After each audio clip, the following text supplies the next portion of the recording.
Bonsoir à tous. Myriam avec vous pour une bulle de sagesse en compagnie de Dove Lichamp. Bonjour Dove. Bonjour Myriam. Alors, Dove Lichamp, que j'ai connu premièrement sous le nom de Cyril, peut-être que tu en parleras tout à l'heure, pourquoi ce changement de prénom. Eh bien, je t'ai connu depuis, ça fait quand même quelques années. Tu es journaliste sur Lyon, mais attention, tu es néo-journaliste. Alors, tu nous expliqueras là tout à l'heure en quoi ça consiste. Et puis Mhm. voilà, je ne sais pas si tu te rappelles, on s'est connus pendant le confinement, pendant le Covid. Oui, tout à fait. Et Je donc, me souviens bien. Ouais. oui. Et donc toi, tu réalises des émissions à ta manière aussi. Tu as des podcasts plus précisément. Voilà, et depuis 5 ans, tu animes notamment le podcast Les Passeurs de Clés, qui est diffusé sur SoundCloud et puis sur différentes plateformes de podcast. Et dans cette émission, tu interviewes plein de personnalités inspirantes pour qu'elles nous partagent une clé de vie, quelque chose qui lui a fait du bien et qu'elle a envie de retransmettre. Et puis toi, ce qui te tient à cœur, si je me rappelle bien, en tout cas, ce qui est marquant dans ta particularité, c'est que tu veux interviewer les gens sans aucun préjugé. C'est-à-dire que quelle que soit la personne, peut-être même parfois, elle peut avoir une image déjà, une étiquette, mais toi, tu vas au-delà de toutes ces étiquettes et tu donnes la parole aux gens. Est-ce que ça te parle, ça? Ah, c'est exactement ça, tu as tout bien résumé. Voilà, c'est le principe des passeurs de clés, c'est-à-dire que pour moi, c'est l'image que je me fais aussi d'un journaliste ou d'un néo-journaliste.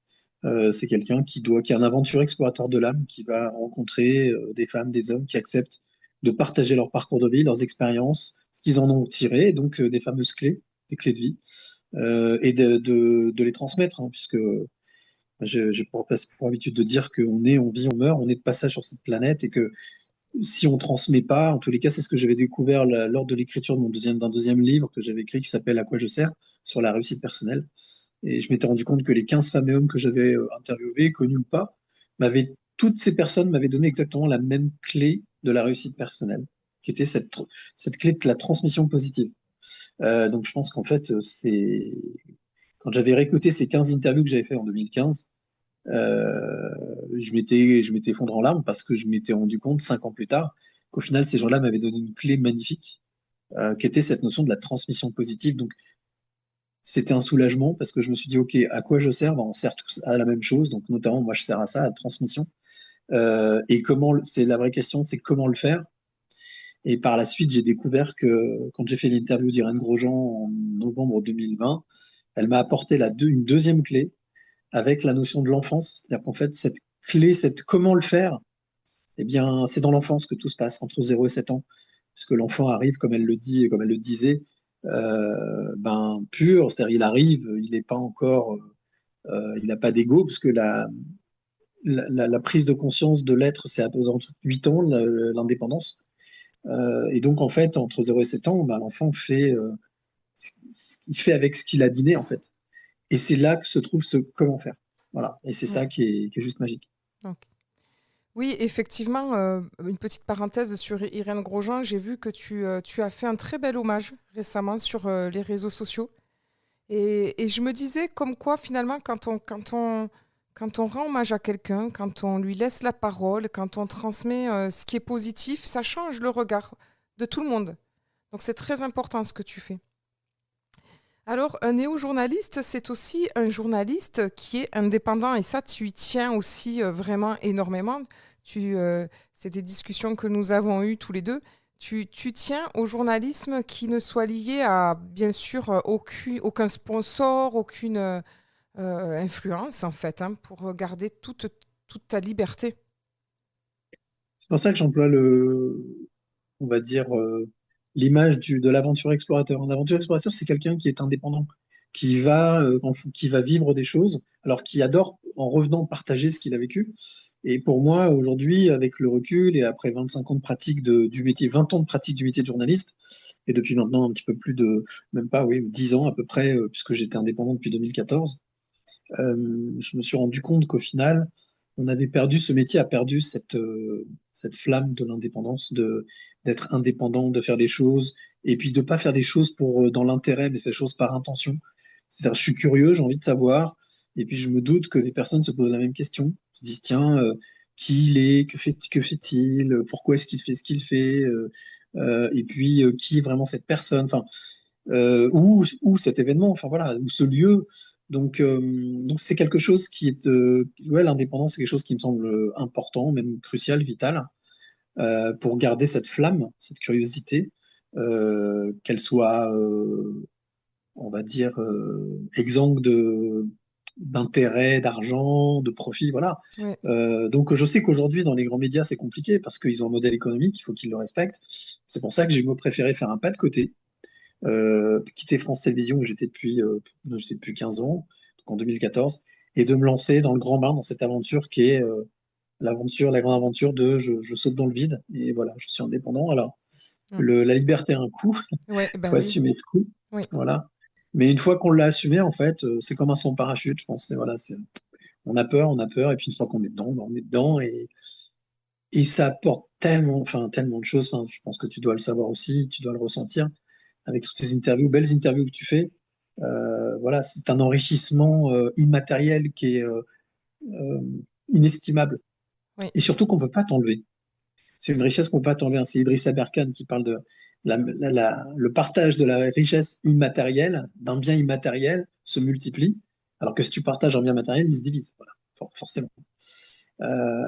Donc voilà, donc c'est revenir à la vocation, Oui. plus que le métier. Ah oui, c'est très bien dit ça. La vocation plus que le métier. Et toi, tu as quel âge aujourd'hui, Cyril? Dove.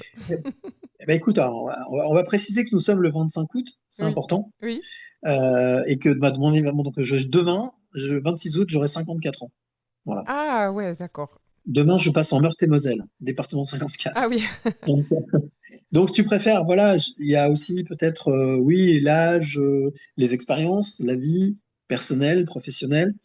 Et aujourd'hui, pour dire de manière assez crue et un peu triviale, j'ai plus envie de m'emmerder. Voilà. Je- Mhm. J'ai C'est vrai. j'ai passé un cap qui est certainement le cap, passer le cap de l'insouciance, c'est-à-dire de revenir à quelque chose qui soit beaucoup plus enfantin, beaucoup plus libre, et de me moquer un petit, enfin même complètement, du regard de l'autre, de ce que peuvent penser les autres. J'écoute cette fameuse petite voix, comme dit Hélène Caddy, voilà, cette petite voix intérieure qui, moi, me guide et qui me dit va par là. Ton chemin, c'est par là.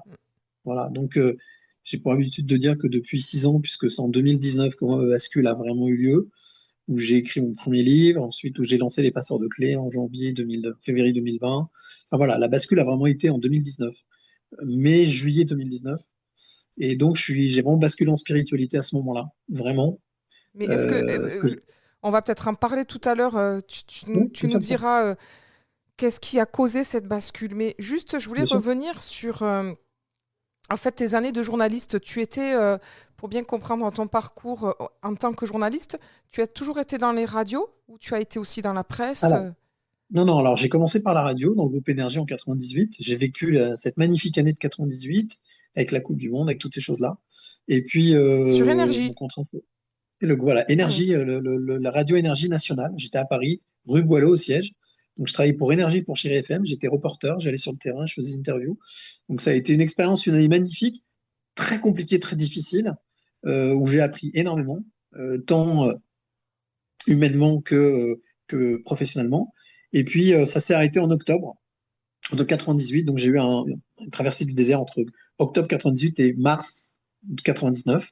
Et là, en mars 99, j'ai commencé une nouvelle aventure avec France Télévisions, enfin, avec une chaîne qui s'appelait Région, qui faisait partie, qui est une émanation de France 3, en fait, et qui avait pour but de couvrir, en fait, de couvrir l'antenne numérique satellitaire de toutes les antennes régionales de France 3. Voilà. Et donc là, j'ai vécu une expérience de 15 ans en télé. Ah oui, effectivement, tu as un parcours quand même bien riche et bien rempli. Donc tu sais de quoi tu parles quand tu parles de saut dans le vide et de se retrouver tout d'un Complètement. coup avec plus En aucun fait, support. si tu préfères, mon parcours, il est inversement proportionnel à ce que beaucoup de journalistes font ou beaucoup de professionnels font. C'est-à-dire que j'ai pas commencé par l'indépendance et j'ai fini salarié.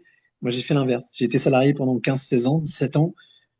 Je me suis senti à un moment donné à l'étroit par rapport à mon évolution, à ma réflexion. Et je me suis dit, ben non, c'est plus ma place. Voilà. Plus ma place humainement, spirituellement, psychologiquement. Enfin, voilà. Et j'ai pris le risque en fait, qui n'est pas vraiment un risque, c'est de l'audace voilà, de changer. Et aujourd'hui, j'ai ni remords ni regrets, malgré les difficultés, malgré voilà, qu'il y ait des hauts, des bas. Bah, ça me permet surtout de bien les vivre parce que je suis pleinement moi, quoi. Voilà. Et merci Cyril. Alors, avant de dire la pause musicale, quand même, parce que je t'ai présenté Cyril, parfois Dove, je suis un peu perdue parce que je t'ai connu en tant que Cyril. Comment expliquer ton changement de prénom? Est-ce que c'est pour avoir un pseudo? Comment, voilà. Pourquoi? Non, je vais essayer de faire rapide. En fait, il y a 10 ans, à l'âge de 42 ans, j'ai découvert que mon vrai prénom était un prénom composé. C'est-à-dire que mon père était allé me déclarer à la mairie, et en fait, l'agent de mairie, au lieu de mettre une virgule entre les deux prénoms, a mis un trait d'union. Mais moi, je l'ai découvert 42 ans plus tard. Donc, j'ai été Ah, obligé de changer tous mes papiers administratifs pour avoir le prénom composé. ah, c'est Et ce n'est qu'en incroyable. 2023, l'année, il y a 2 ans, quand j'ai travaillé pour une radio lyonnaise qui s'appelle Radio Scoop, que j'embrasse très fort, quand je suis arrivé à la réunion de rentrée, ils m'ont dit, bon, on a un problème, on a déjà un Cyril l'après-midi sur l'antenne. J'ai dit, ok, bon, moi je faisais la moto Radio Scoop, je faisais le trafic. Ils m'ont dit, voilà, on va t'appeler par ton nom de famille. J'ai dit, ah, non, ça s'est jamais fait. Moi, j'ai jamais entendu ça. Ils m'ont dit, ouais, mais comment on peut faire? Je dis, bah, j'ai un deuxième prénom, si vous voulez. Ah bon, c'est quoi Dove? Dove, la moto Radio Scoop, ça nous va très bien. Et voilà. Et du coup, en fait, c'est à partir de ce moment-là que j'ai réussi à m'accaparer, donc à l'âge de 52, que j'ai réussi à assumer ce prénom, qui est un prénom relativement lourd, enfin lourd par l'histoire, par tout ce qu'il représente. Et donc, je me suis dit, bah tiens, c'est l'occasion. Et donc aujourd'hui, c'est vrai que professionnellement, j'utilise plutôt mon deuxième prénom de mon prénom composé, voilà, tout simplement. Ah oui, donc en fait, tu t'appelles Cyril Dove. Voilà, c'est mon vrai prénom. Mais voilà, maintenant je sais tout et voilà, ça fait du bien de savoir, c'est intéressant, puis c'est quand même assez Bien incroyable sûr. cette anecdote, hein. Eh bien, je te dis à tout à l'heure, donc que je t'appelle Cyril ou que je t'appelle Dove, de toute façon, Je répondrai. c'est Ouais, toujours ouais, je toi. suis là. Je suis là. À tout de suite après la pause À tout de suite. musicale. Myriam avec vous pour une bulle de sagesse en compagnie de Cyril Dove Lichamp. Et donc maintenant, je dis les deux prénoms, puisque juste avant la pause, Cyril, tu nous partageais ton parcours de vie, tes expériences de journaliste. Tu as été un journaliste radio sur Énergie, tu as fait aussi de la télé. Et aujourd'hui, donc, Cyril, tu es Cyril ou Dove Lichamp. Voilà, vous le trouverez sur Facebook. On te trouve en fait sous le nom de Dove Lichamp maintenant. Et tu partages Ok. des émissions en tant que néo-journaliste, et notamment le podcast Les Passeurs de clés. Et donc Tout à fait. voilà, je voulais revenir, Dove, sur ton parcours, donc sur ce fameux besoin de te retrouver dans un autre journalisme. Et ce que je trouve intéressant, c'est que tu ne quittes pas le journalisme, tu le réinventes. Voilà, on pourrait dire comme ça. Il y a eu ce grand passage où tu as décidé que tu serais indépendant, donc aujourd'hui néo-journaliste, en 2000, il me semble bien que tu as dit en 2019. Et 2014, je quitte France Télévisions, effectivement. Et il y a eu vraiment une bascule dans ma vie personnelle qui a fait que ça a embarqué tout le reste. Mais ah ça, c'était voilà, 2019. donc en fait, c'est ça que je voulais te demander, c'est ces deux temps. Il y a ta bascule dans un nouveau monde où tu t'es tourné vers l'intériorité, la spiritualité, la recherche, ta propre quête de sagesse. Ce sont deux moments distincts qui se sont rejoints, en fait, si je comprends bien. Comment... Alors, il y a même 3 temps. Ah oui. Il y a même 3 temps parce que dès 2008, en fait, rétrospectivement parlant, maintenant je le vois comme ça, mais sur le coup, je ne le voyais pas comme ça. En fait, j'ai identifié qu'en 2008, j'ai fait une sorte de burn-out quand j'étais à France Télévisions. Et donc, en fait, le seul moyen que j'ai trouvé, mais de manière. Alors, j'en ai pas fait exprès, hein, ça s'est venu naturellement. Donc, c'est là où je parle souvent du rapport avec l'âme. C'est-à-dire que, voilà, pour moi, c'est l'âme qui fait la différence. Le niveau d'élévation de l'âme. J'ai eu cet instinct, cette intuition de ne pas me laisser aller. Et donc, j'ai créé à l'époque une association qui s'appelait C'est quoi ton rêve? Où j'ai aidé pendant 10 ans, de 2008 à 2018, à la réalisation de 21 rêves. Donc, qu'est-ce que c'est? Ben, en fait, c'est pas des personnes malades, hein, c'est n'importe quelle personne. L'idée, c'était de se dire, ben, quel est le plus grand. Quand j'étais dans ce moment un peu sombre, il y a deux questions qui me sont venues à l'esprit. C'est quelle est la plus belle chose qu'on puisse faire pour quelqu'un? Bah, réaliser son rêve. Et comment est-ce qu'on peut faire pour toucher un maximum de personnes? Bah, à l'époque, il y avait déjà Internet, c'était les balbutiements, mais 2008, on était un peu à l'âge de pierre d'Internet, mais ça commençait. Et donc, il y avait J'avais deux potes avec qui j'étais, et à qui j'ai dit, bon ben les gars, j'ai eu une idée, on va réaliser les rêves des gens. Et donc ils m'ont regardé des grands yeux, ils m'ont dit, ouais, ok. Donc on a créé une plateforme. Le principe, c'était que les gens envoyaient une petite annonce vidéo de rêve. Ils disaient, bah voilà, moi, mon rêve, ce serait de faire ça, de faire ça, de faire ça. Et l'idée, c'était d'exposer toutes ces petites annonces sur Internet pour que des personnes puissent venir cliquer sur le bouton j'exauce. Et donc, en fait, ça m'a permis de 2008 à 2018 aussi de pouvoir avoir une magnifique, presque une étude sociologique autour du rêve. C'est à quoi sert le rêve, qu'est-ce que ça apporte à celui qui rêve, mais à celui qui exauce aussi le rêve. Et c'est là où je me suis rendu compte que cette notion de transmission, déjà à l'époque, l'audace, c'était important d'avoir de l'audace. Alors j'ai une formule qui vaut ce qu'elle vaut, mais c'est un peu mon mantra. Je dis souvent que le rêve, c'est le starter de la réussite personnelle, que l'audace en est le moteur et que la transmission positive en est la clé. Ah ouais, Et ça, je l'ai peaufiné au fur et à mesure des années, au bout ouais, de ouais, 15 ouais. ans. C'est génial. Moi, je trouve génial. C'est quoi ton rêve? Tu pourrais même en faire un podcast aujourd'hui. Oui, oui, tout à fait. Alors j'ai ça dans un carton, hein. J'avais essayé de relancer ça en 2016-2018, de relancer une plateforme. Bon, après, j'ai remis en dormant. Mais oui, non, mais ça, c'est quelque chose que j'ai en tête et c'est quelque chose ça m'a permis de pouvoir soutenir et accompagner de rêves. Alors, tous les rêves réalisés étaient filmés. Donc, en plus, donc, il y a une trace vraiment vidéo de ces rêves. Il y a vraiment de tout, des petits comme des énormes rêves. Euh, Ce qui m'a valu d'ailleurs la réalisation d'une flash mob au Stade de France en 2010. Euh, et donc, euh, et donc voilà, donc en fait tout ça fait que c'est pas simplement juste un déclic, c'est vraiment, je me suis rendu compte que c'était des étapes de franchissement avec la rencontre de Rhonda Byrne en 2008 aussi, avec le fameux Secret, son livre Le Ah oui, Secret, oui. voilà, sur comment est-ce qu'on appelle ça? Euh, euh, le fait de tu attires à toi ce que tu es. Et donc, voilà, c'est un enrichissement avec le temps. Et puis surtout des expériences personnelles qui m'ont poussé, qui m'ont obligé à prendre des virages.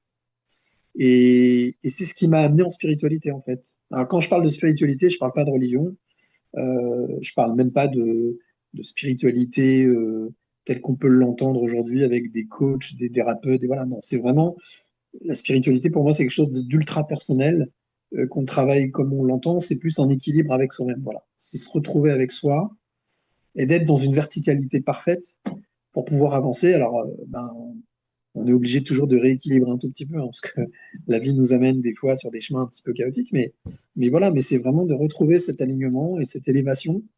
Et voilà, la vie, c'est comme une montgolfière. Il faut lâcher du lest si on veut vraiment prendre de l'altitude. Il faut lâcher des choses. Donc, sérénité, lâcher prise. Voilà, il y a plein de trucs que chacun peut travailler et c'est accessible à tout le monde. En plus, c'est ça que moi, je me rends compte avec aujourd'hui 142 rencontres sur les passeurs de clés en 5 ans, qui sont de longues rencontres, des entretiens qui durent 1 heure et demie, 2 heures, en présentiel. Ça, j'y tenais dès le départ. Donc, c'est ça que j'ai rencontré mes 142 passeuses et passeurs de clés physiquement. Je me suis déplacé vers eux et ils font tous partie de la même communauté puisqu'ils ont tous une petite clé. Puisque je viens toujours avec mon petit sac de clés. Donc, à la fin de l'interview, quand on a fini l'interview, je leur fais choisir leur clé. Et je fais cette petite vidéo, cette photo qui est la couverture du podcast, et cette petite vidéo où je leur demande comment ils ont vécu l'expérience de cet entretien. Et en plus, depuis la saison dernière, depuis septembre dernier, maintenant, je suis passé à un autre format, parce qu'avant, c'était un peu comme toi, en présentiel, mais micro à micro, j'étais en face à face.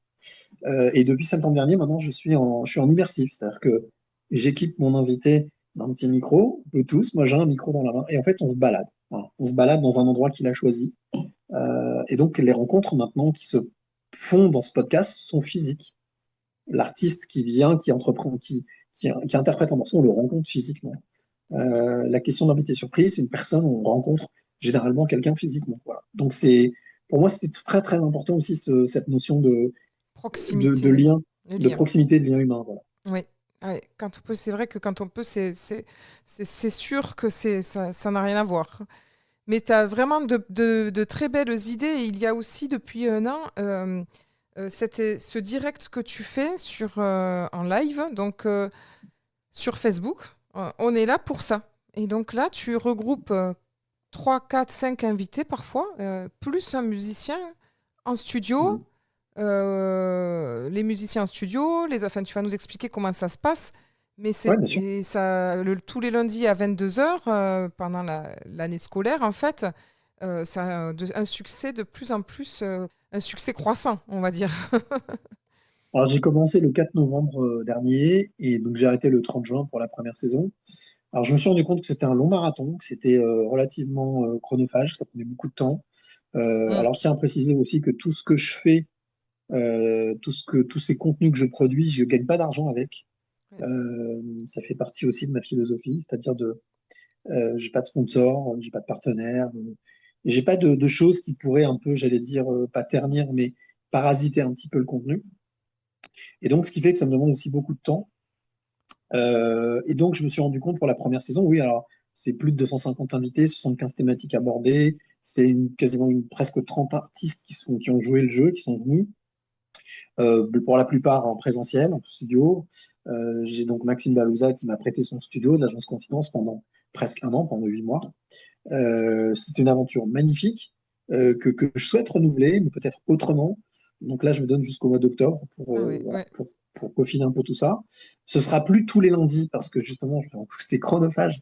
Donc ce sera peut-être 2 lundis par mois, Ou même, voire même peut-être un seul mensuel. lundi par mois, je ne sais pas. Mais C'est un beau format comment? mensuel. Mensuel, c'est un très Voilà, bon donc format. ouais, une fois par mois, ce serait sympa. Je pense, puis moi, ça me permettrait aussi, malgré tout, de pas non plus, de gratter un peu plus sur le contenu, sur les choses qui seraient dedans, et puis de pouvoir respirer, parce que c'est vrai que hebdomadaire, t'es un peu en apnée, hein. Oui, Surtout, je fais tout seul, donc oui, trouver effectivement entre 6 et 8 invités par semaine. c'est énorme. Donc les invités qui sont en grande majorité pas en présentiel, mais qui sont en WhatsApp audio, ce qui m'a permis d'avoir des interviews folles à l'autre bout du monde, dans tous les hémisphères, donc que Ah ce oui, soit en Asie, ou en Amérique du Sud, ou, ah voilà, oui, oui. ou en Afrique. Enfin, voilà, j'ai eu des invités qui sont vraiment intervenus de partout. Et le maître mot de cette libre antenne, ce qui pour moi est une antenne libre, réelle, ce n'est pas une antenne où on appelle pour parler de tout et n'importe quoi. C'est une antenne où on peut venir s'exprimer comme on a envie de s'exprimer, mais avec respect et authenticité. Voilà, le but, c'est ça.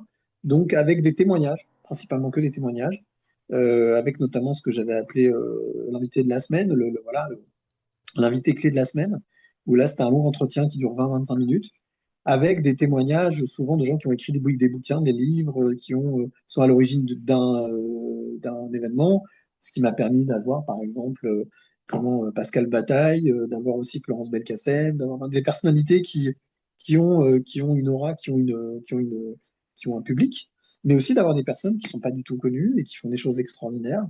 Euh, voilà, et qui ont des parcours de vie incroyables, quoi. Et donc, le but de cette libre antenne, c'est un prolongement. C'est vous venez, on échange pendant un quart d'heure ensemble, et vous venez déposer une clé. Voilà, vous venez déposer quelque chose.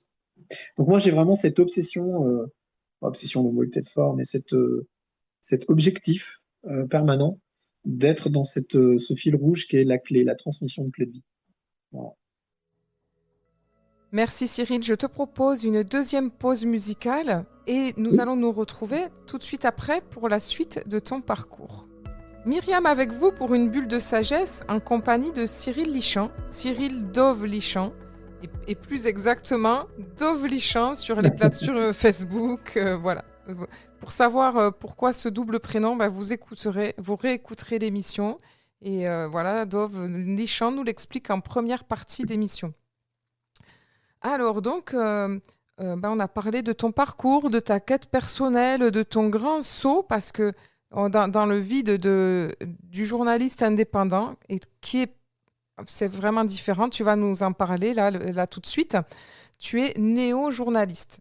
Donc, oui. bon, tout ça, il y a ta quête personnelle, spirituelle, ta recherche de sens, qui t'a conduit à privilégier, voilà, le journalisme pour toi, c'est une transmission positive, mais de transmission de clés, ça doit apporter aux gens quelque chose dans leur vie, mais on est à mille lieues, quand on regarde bien, du journalisme d'aujourd'hui, qui fait le buzz, qui fait la sensation, qui vérifie pas les informations. Ça existe aussi, ça, Cyril. Ah oui, oui, ça existe, il existe de tout, hein. Bon, il faut tout pour faire un monde. Alors moi, je dis pas qu'il faille remplacer quelque chose par autre chose. Il faut Oui, que ce qui existe continue à exister. Alors si ça doit mourir, bah, ça doit mourir de sa belle mort et il ne faut pas provoquer la disparition de quelque chose. Si c'est bon, ça continue. Si c'est pas bon, ça périclite tout seul. Donc là, l'idée, c'est vraiment de proposer autre chose, d'amener autre chose, une possibilité de s'informer autrement, et surtout de pouvoir, oui, de pouvoir découvrir d'autres sources informationnelles, pour pouvoir bien voir le monde autrement. Comme le dit si bien Anne-Laure Bonnel, qui est de nos, une des membres de notre conseil, notre comité éthique, puisqu'on a créé en fait avec un ami Christian, donc l'AFNJ, l'Alliance francophone des néo-journalistes, pour objectif aussi de plus tard créer un média qui s'appellerait labelpépite.info, donc média francophone. Donc si tu préfères, l'idée, c'est pas de dire c'est bien, c'est pas bien. Oui, aujourd'hui, l'information est maltraitée, selon moi.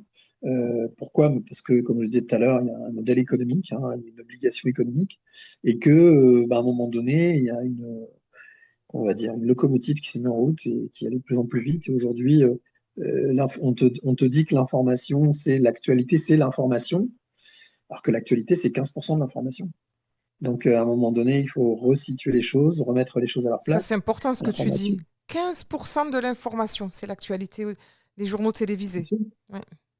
l'actualité qu'on vous vend au quotidien, que ce soit la presse écrite, l'actualité, c'est actuel, donc c'est le jour. Le journalisme, c'est la journée, c'est qu'est-ce qui se passe dans la journée. Mais en fait, l'information, il reste 85%. Alors souvent, quand j'intervenais dans les écoles, j'ai intervenu dans les écoles pendant 20 ans, et j'en disais, bah, alors, c'est quoi les 85% restants? Bah, beaucoup étaient incapables de me dire ce que c'était. Je dis, bah, par exemple, ce qu'on est en train de faire là, une discussion dans votre cours, c'est de l'information.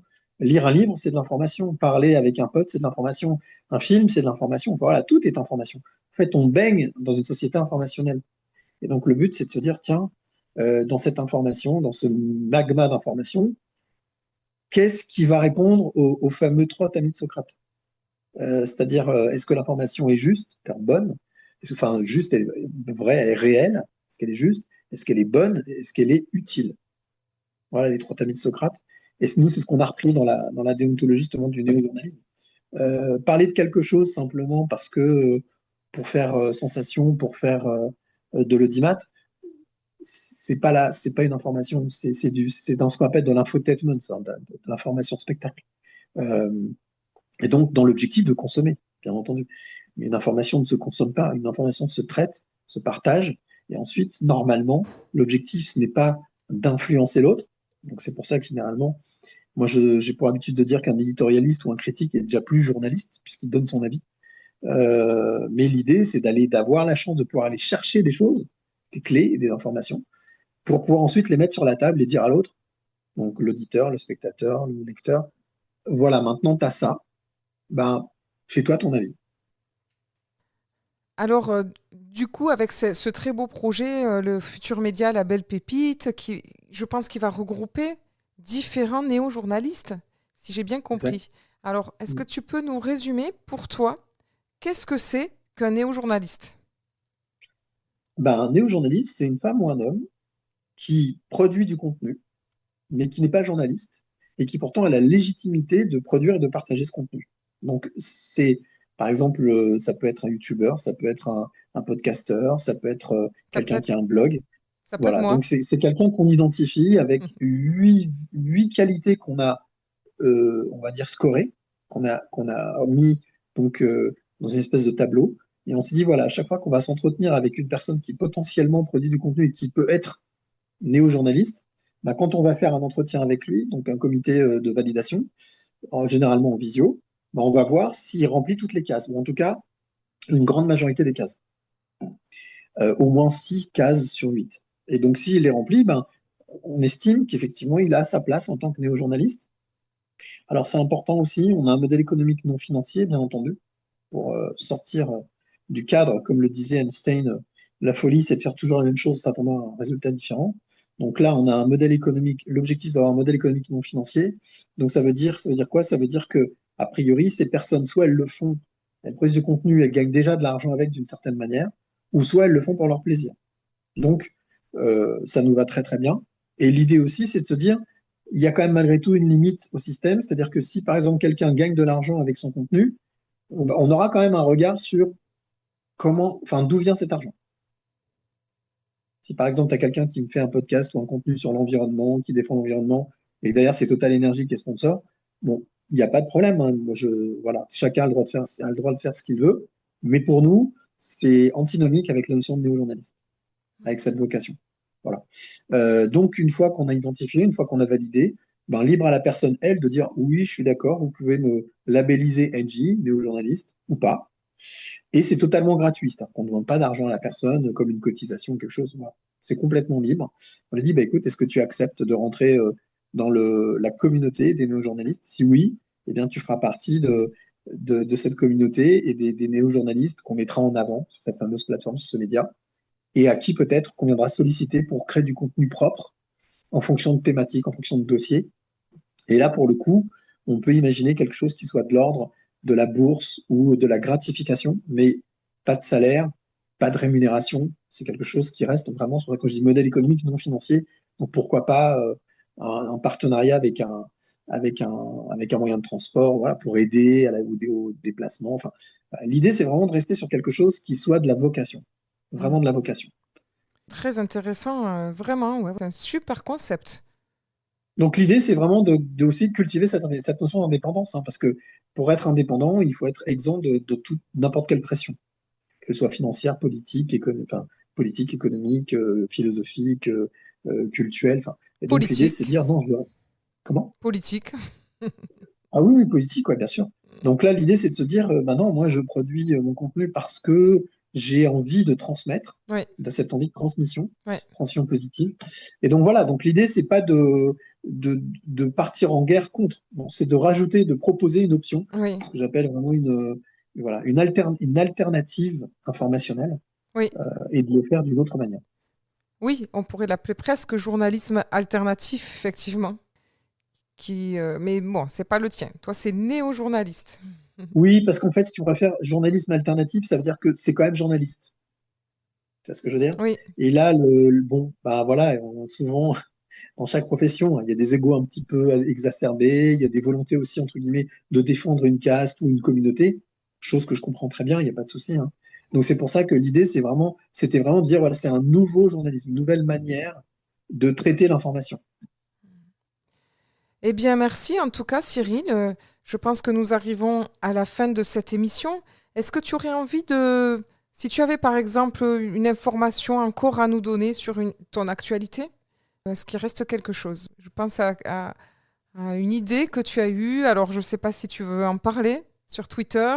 Bon, oui, alors il y a deux choses que je souhaite mettre en place pour 2025-2026. Premièrement, effectivement, sur X, il y a ce qu'on appelle, enfin sur Twitter, anciennement Twitter X, ça s'appelle des spaces, c'est en fait des directs que n'importe qui peut lancer, n'importe quel tweetos peut créer.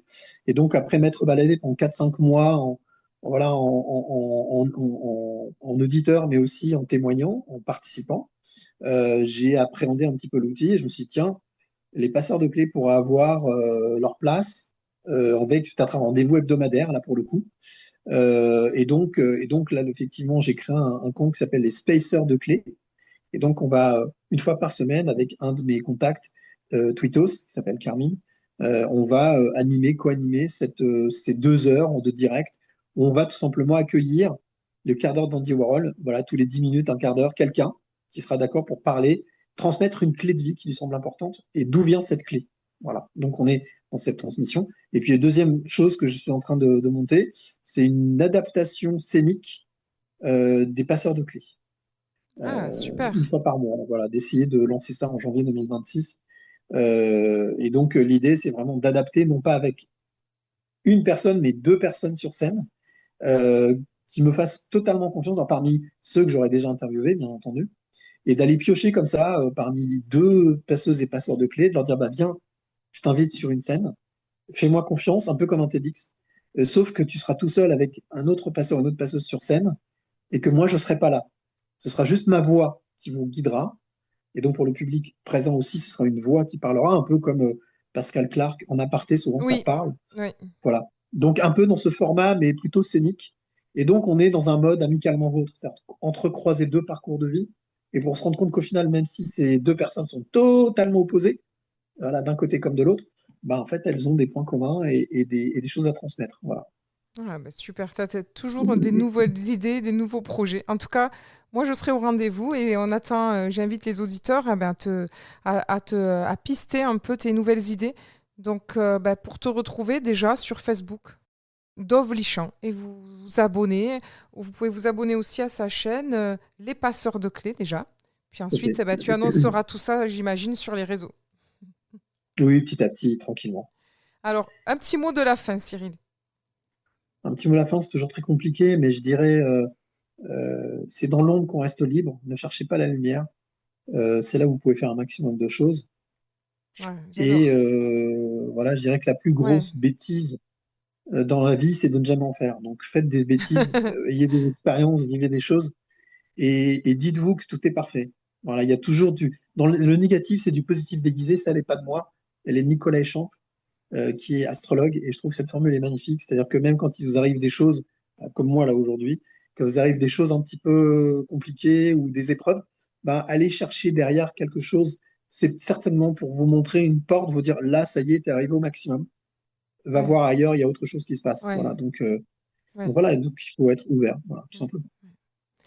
Merci Cyril. Donc c'était Cyril Dove Lichamp, voilà, pour ma bulle de sagesse. Et quant à moi, je vous donne rendez-vous la semaine prochaine avec un autre invité. Laissez-vous surprendre. Merci Cyril Merci Myriam, merci beaucoup. et belle semaine à tous.